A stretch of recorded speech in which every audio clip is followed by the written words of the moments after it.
اور حضرت علی رضی اللہ تعالیٰ عنہ کو جنگ کا پھریرا دے کر آگے روانہ کیا.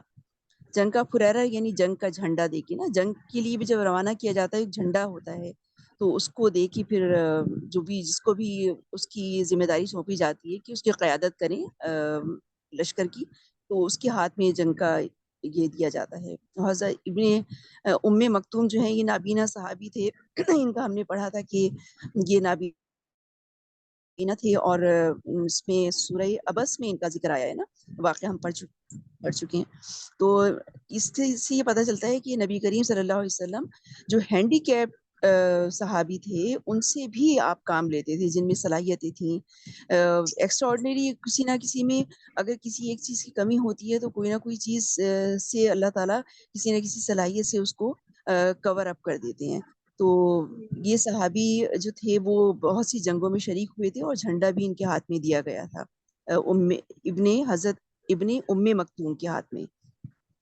تو جب نہیں یہ میرے خیال سے مدینے کے انتظام کی بات ہو رہی ہے، وہ ان کے حوالے کیا تھا، جھنڈا حضرت علی رضی اللہ تعالیٰ مدینے عنہ کا، کو دیا. ہاں سوری، ہاں مدینے کا انتظام جو تھا ان کے ہاتھ میں دیا گیا تھا، اور جنگ کے لیے جو روانہ کیا حضرت علی کے ہاتھ میں جھنڈا دیا اور آگے روانہ کیا ان کو. وہ بنو قریظہ کے قلعوں کے قریب پہنچے تو بنو قریظہ نے رسول اللہ صلی اللہ علیہ وسلم پر گالیوں کی بوچھاڑ کر دی. صحیح. اور ایک پوائنٹ بس یہاں پر باقی تو آپ نے ایکسپلین کر دیا، بس ایک چیز یہاں پہ رہ گئی کہ جو ہے ایک صحابی سے آواز لگوائی تھی رسول اللہ صلی اللہ علیہ وسلم نے کہ جو ہے جو بھی سمع و طاعت پر قائم ہے، یعنی کہ جو بھی حضور پاک صلی اللہ علیہ وسلم کی فرما برداری پر قائم ہے نا، یہ بات ہوئی نا، تو وہ جی عصر کی نماز جو ہے نا وہ بنو قریظہ ہی میں پڑے گا، یعنی کہ بس اب فوراً روانہ ہو جانا ہے. اور یعنی کہ ظہر کی بات ہو رہی ہے، ظہر کے وقت آئے تھے حضرت جبرائیل علیہ السلام، اور جو ہے اس کے بعد عصر اور ظہر میں فرق ہی کتنا ہوتا ہے. اور آپ سوچیں یہ سردیوں کے دن تھے، سردیوں میں تو کچھ بھی وقت ہی نہیں ہوتا، ظہر اور عصر تو لگتا ہے بس فوراً آ گئی نا. تو انہوں نے کہا تھا کہ عصر جو ہے ہم بنو قریظہ میں پڑھیں گے، یعنی کہ بس فوراً نکلے. ابھی تو سب آئے تھے خندق سے واپس نا، اور کہتا بس فوراً نکلے اور بنو قریظہ کی طرف پہنچا، عصر وہاں پڑھیں گے. یعنی کہ بتانے کا طریقہ تھا کہ بھائی اتنا جلدی سب نے بس اپنا روانہ ہو جانا ہے وہاں پہ نا. اور باقی تو آپ نے پورا ایکسپلین کر دیا کہ مدینے کا انتظام حضرت ابن ام مکتوم کو دے دیا، حضرت علی رضی اللہ عنہ کو جھنڈا دے کے روانہ کر دیا. صحیح ہے، بات کرتے ہیں. سسٹر فرحین، جب ہم جی نے یہ پیچھے خندق کا پڑھا اس میں بھی یہ اسی صحابی کو نا، یہ جو نبینا صحابی ابن مکتوم، ان کو ہی نظام وہاں کا مدینہ کا دے کے عورتوں کو بچوں کو گھڑیوں میں انہوں نے بھیج دیا تھا نا. تو اس ٹائم ہم نے پڑھا تھا نا کہ نبی پاک صلی اللہ علیہ وسلم کی پھوپھی صفیہ رضی اللہ عنہا وہ مقابلے کے لیے آئی تھی، جب انہوں نے دیکھا تھا کہ یہود کے کچھ آدمی وہ باہر یعنی کہ جاسوسی ٹائپ سے کر رہے ہیں کہ ان میں کوئی مرد تو نہیں ہے. تو یہ صحابی نبینا تھے، اس لیے وہ حضرت صفیہ آگے آ کے انہوں نے سارا مینج کیا. اچھا. اور وہ حضرت حسان رضی اللہ تعالیٰ عنہ کا بھی ذکر آیا تھا نا میرے خیال سے، حسان کا بھی تھا، جی ان کا بھی تھا، اور انہوں نے بولا تھا کہ وہ مینج نہیں کر سکتے کیونکہ یہ ان کا کام نہیں. حضرت حسان موسٹلی شاعر تھے، اور نبی پاک صلی اللہ علیہ وسلم ان کو بولتے تھے کہ مشرکین کا جو، کیونکہ وہ شاعری اس ٹائم عروج پہ تھی اور ہر بات شاعری میں کرتے تھے، تو ان کو نبی پاک صلی اللہ علیہ وسلم فرماتے تھے کہ وہ شاعری میں ان کا مشرکین کا نا جواب دے، ان کی جو باتیں تھی جو ان کے تھے. یہ اچھا حضرت شاعری صفیہ کے بارے میں، جی سوری ہاں جی آپ اپنی بات مکمل کریے گا. حضرت صفیہ نہائی بن اختب کی صاحبزادی تھیں، مجھے نہیں، یہ نبی پاک صلی اللہ علیہ وسلم کی پھوپھی عبد المطلب ان کی بیٹی تھی. وہ بھی ہے حضرت صفیہ، لیکن یہ نبی پاک صلی اللہ علیہ وسلم کی پھوپھی جو ہے نا وہ اس ٹائم آئی تھی. اچھا. دوسری کون کہہ رہی ہے؟ گوبھی کا کیا دوسری ہوگا؟ نبی پاک ام المومنین ہے، وہ یہودی کے سردار کی بیٹی تھی. ان کا آگے انشاءاللہ ہم پڑھیں گے کہ جب وہ خیبر میں شاید، ہاں جی خیبر میں ان کی نبی پاک صلی اللہ علیہ وسلم کے پاس آئی تھی نا، تو پھر ان سے شادی ہوئی تھی.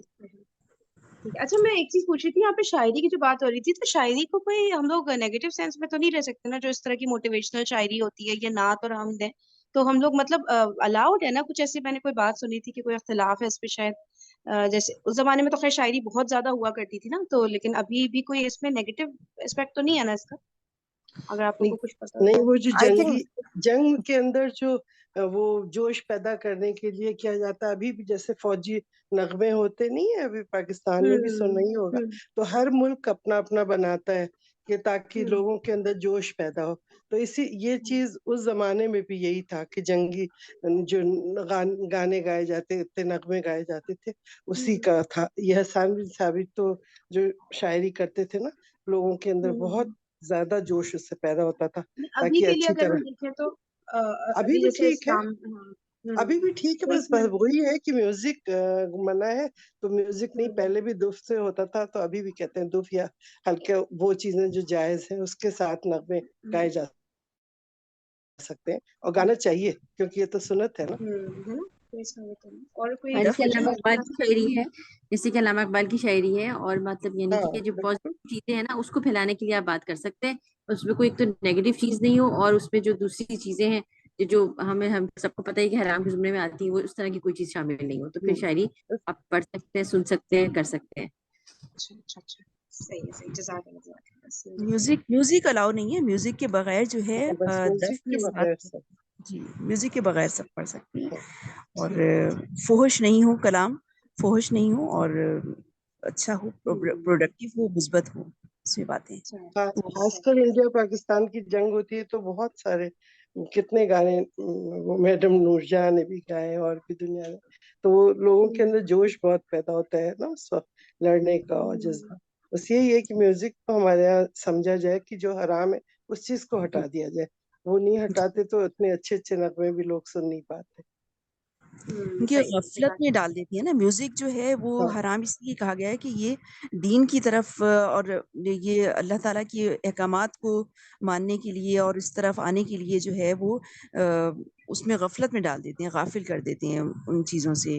نماز سے غفلت ہو جاتی ہے، اور دین کی باتیں ایکسیپٹ نہیں کر رہے ہوتے، اور اس طرح کی چیزیں ہو جاتی ہیں. بہت ایمان خطرے میں پڑ جاتا ہے میوزک سے نا. صحیح.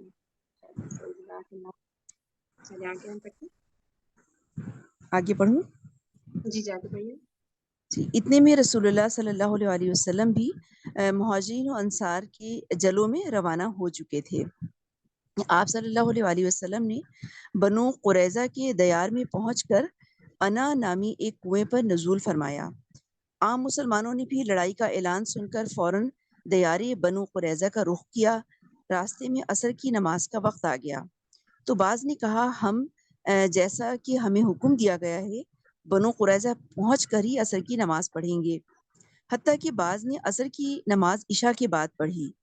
لیکن کچھ دوسرے صحابہ رضی اللہ تعالیٰ عنہم اجمعین نے کہا کہ آپ صلی اللہ علیہ وسلم کا مقصد یہ نہیں تھا، بلکہ یہ تھا کہ ہم جلد از جلد روانہ ہو جائیں. اس لیے انہوں نے راستے ہی میں نماز پڑھ لی.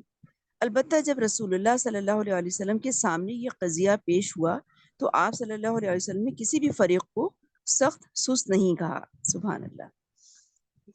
آپ ایکسپلین کریں گے سر؟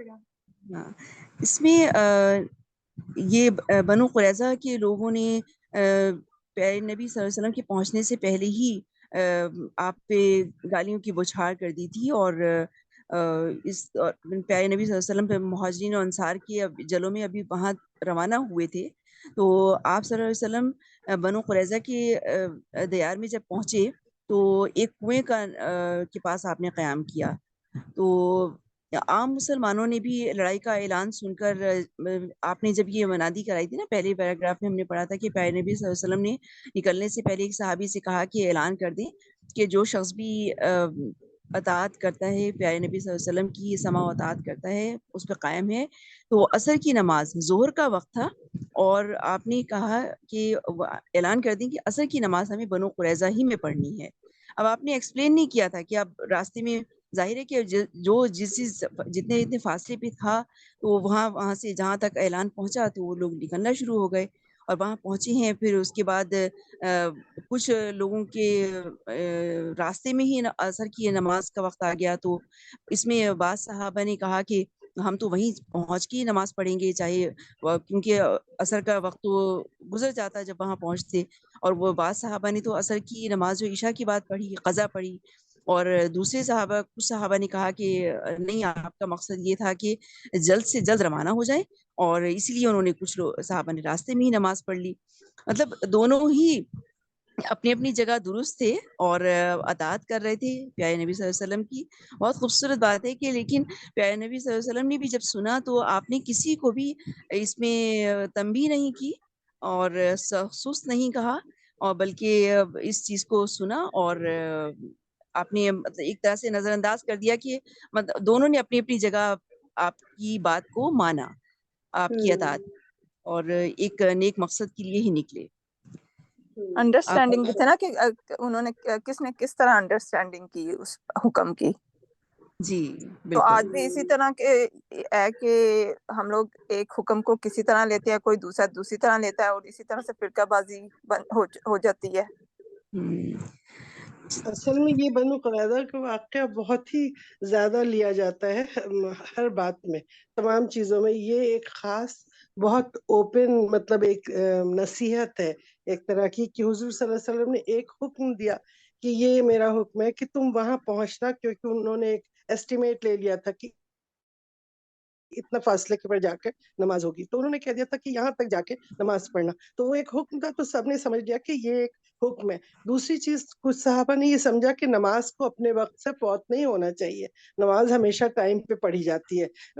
جو اس کا مکتوبہ جو ٹائم ہے اللہ نے دیا ہے، اگر ہم اس وقت چلیں اور ہماری اسپیڈ کچھ آگے پیچھے ہو گئی، اس سے ہوا کہ ہم وہاں نہیں پہنچ پائے، لیکن ہمارا چونکہ نماز کا ٹائم آ گیا ہے، تو یہ ان کا فہم تھا کہ ہاں نماز کو ضرور وقت پہ پڑھ لو. حضور صلی اللہ علیہ وسلم کا یہ مقصد نہیں تھا کہ ہم چاہے نماز تمہاری وہ ہو جائے، ٹوٹ جائے، ختم ہو جائے ٹائم، پھر بھی تم آگے مطلب نہیں پڑھو اور آگے بڑھ جاؤ. تو یہ چیز کو دو آدمی نے دو طرح سے سمجھا، مطلب بات ایک ہی ہے، لیکن اس چیز کو کچھ لوگوں نے اپنے دماغ سے ایسا سمجھا، کچھ نے وہ. تو دونوں ہی چیز قاعدے سے صحیح ہے کہ دونوں فالو کسے کہہ رہے ہیں؟ نبی صلی اللہ علیہ وسلم کو. وہ کہہ رہے ہیں ان کے قول کو ہم فالو کر رہے ہیں، وہ ان کے فہم کو فالو کر رہے ہیں، لیکن کہا انہوں نے یہ الفاظ تھے. تو اب دونوں میں اختلاف جب پیدا ہوا تو انہوں نے کہا ہم جا کے اس معاملے کو رسول اللہ صلی اللہ علیہ وسلم کے سامنے پیش کریں گے. جب انہوں نے بتایا دونوں نے اپنا بتایا کہ ہم آپ کی اطاعت کرتے ہوئے ہم نے نماز کو چھوڑ دیا، ٹال دیا ٹائم پہ. حالانکہ ٹالا نہیں جاتا ہے، نماز تو ہمیشہ ٹائم پہ پڑھی جاتی ہے. تو لیکن حضور صلی اللہ علیہ وسلم نے ان کا بھی سن کے خاموش رہے، ان کا بھی کوئی مطلب اس پہ آنسر نہیں دیا، کہ مطلب خاموشی کا مطلب بھی رضامندی ہو جاتی ہے ایک طرح سے. لیکن کہا نہیں حضور صلی اللہ علیہ وسلم نے. اس سے کیا ہوتا ہے کہ اختلاف نہیں ہوتا امت میں. تو وہ دونوں چیزیں اٹس اوکے دونوں کے لیے. تو اسی طرح آج کل بھی جو ہوتا ہے، کچھ لوگ رفع دین کر کے نماز پڑھ رہے ہیں، کچھ باندھ کے نماز پڑھ رہے ہیں، کچھ یہ. تو یہ ساری چیزیں صحیح ہے، بس ہمیں کسی کو یہ نہیں کہنا چاہیے کہ وہ رانگ ہے، وہ غلط ہے، وہ یہ کر رہا ہے، وہ زور سے آمین کر رہا ہے، وہ خاموشی سے. یہ تمام چیزیں صحیح ہے، کیونکہ مختلف اوقات میں مختلف چیزیں کر کے دکھا دی ہیں نبی نے. تو حضور صلی اللہ علیہ وسلم کی تمام چیزوں کے حساب سے ہم لوگ کو یہ چھوٹی چھوٹی چیزیں چھوڑ کے صرف مین توحید کے اندر اور شرک جہاں ان سب چیزوں کو غور سے دیکھنا ہے، وہی پہ کرنا ہے عمل. لیکن یہ چھوٹی موٹی اختلافات جو ہے نا، ان کو بالکل اگنور کر کے یونائٹڈ ہونا چاہیے امت کو. یہ مقصد ہے. اپنے اینڈ پہ پوری تحقیق کریں، کوشش کریں کہ بھئی کیا مسئلے کا حل صحیح ہے. وہ جب پتہ چل گیا تو بس اب دوسرے پہ تنقید کرنے کی ضرورت نہیں. آپ کے جو دلائل ہیں آپ اگلے کے سامنے رکھ دیں کہ یہ ہے، باقی بس ختم ہو گئی بات، پیچھے پڑنے اور کی ضرورت نہیں. انشاءاللہ آپ کی پوچھ پکڑ نہیں ہوگی، کیونکہ جب آپ کے نیت ہو گئی نا کہ آپ اتباع رسول کر رہے ہیں، نبی صلی اللہ علیہ وسلم نے جو کہا ہے اللہ اور اللہ کے رسول کی اتباع کر رہے ہیں، تو انشاءاللہ کسی کو کوئی گناہ نہیں ہوگا. انشاءاللہ ہم اور اس سب پہ کی والی بات مغفرت ہوگی. بتائیے گا، وہ جو ہے نا کہ کس کا ہے کہ ایک اجتہاد پہ ایک اجر ملتا ہے اور وہ تو ورنہ ڈبل مفتیوں، ملتا ہے، وہ ہے وہ نا. ہے مفتی حضرات سے. جیسے آپ کو کوئی چیز نہیں سمجھ آ رہی دین میں، اب آپ اپنے دماغ سے فیصلہ نہیں کر پا رہے ہیں، because you don't have much knowledge نا. ہمیں اتنی نالج تو نہیں ہے جتنا مفتیوں نے پڑھا ہے، بہت زیادہ ٹائم لگا کے 8 سال 10 سال جو بھی کر کے. تو انہوں نے اتنے زیادہ نالج حاصل کی، تو ان کو اتنا اختیار دیا گیا کہ جب کوئی مسئلہ ہو آپ کے دماغ میں، آپ اپنے مفتی کو ضرور کال کریں اور مفتیوں سے پوچھ لیں. وہ مفتی جو فتویٰ دے گا اور اس پہ عمل کریں. پھر آپ اپنی یہ نہیں کہ مفتی تو غلط کہہ رہا ہے، نہیں ہمارا دماغ یہ کہہ رہا ہے ہم یہ کر لیں، یہ کبھی نہیں کرنا چاہیے. کیونکہ جب آپ مفتیوں سے پوچھ لیتے ہیں نا، تو ان کے اوپر آ جاتی ہے ساری ذمہ داری. تو اگر ان کا فتویٰ بالکل صحیح ہوگا اکارڈنگ ٹو دین، بالکل نالج، تو پھر ان کو ڈبل اجر اللہ تعالیٰ دیں گے. اور اگر ان کا فتویٰ بالکل غلط بھی ہوگا، تب بھی ان کو ایک اجر یہ مسئلے کو بتانے کا ان کو ملنا ہی ملنا ہے، لیکن آپ بری ذمہ ہو جائیں گے.